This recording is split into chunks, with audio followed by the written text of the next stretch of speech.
Hey food lovers, welcome to my channel once again. Today I'm going to be walking you through how I made my fluffy and yummy akara using my grandma's way. So stick around and let's go. All I did was to measure my beans to my desired quantity.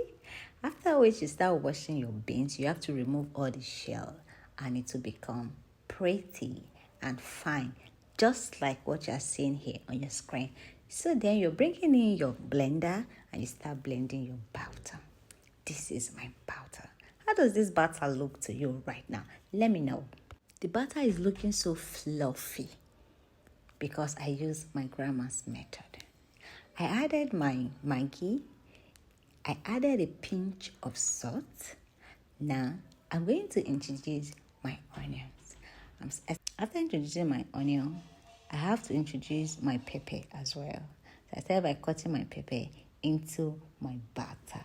So guys, now we're going to whisk it very well. You can use whatever you have in your kitchen to whisk and whisk and whisk. Those days, my grandma used to use a mortar and pestle to whisk. So into our pan, we are adding our vegetable oil. Back in those days, they used palm oil. You know, right? I introduced my onions to my oil for a better flavor. Then I started by adding my beans batter with my tablespoon bit by bit. Don't forget to reduce your flame. You want it to be very, very soft.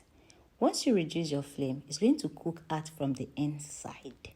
So don't forget to do that. Now, what is that grandma's way I was talking about? After blending or pounding those days, she's going to leave it for about 30 minutes in her plate to enable it get soft. That was what I did. And it came out so well. It was so soft. It was very soft. Guys, you can see our akara is becoming that color we know. That golden brownish, fine-skinned. I'm going to use skin because it's so fine. It's so fine. Right here, our akara is ready to consume. Don't forget to share this video. There are people, your friends, your family that might love or want to make something like this. Share to them. Comment. Let me know in the comment section what you think about this method. And also on your notification bell so that you'll be the first person to receive a notification whenever I post. You can eat your akara with your bread. You can decide to eat it like that. But I'm taking my own with custard.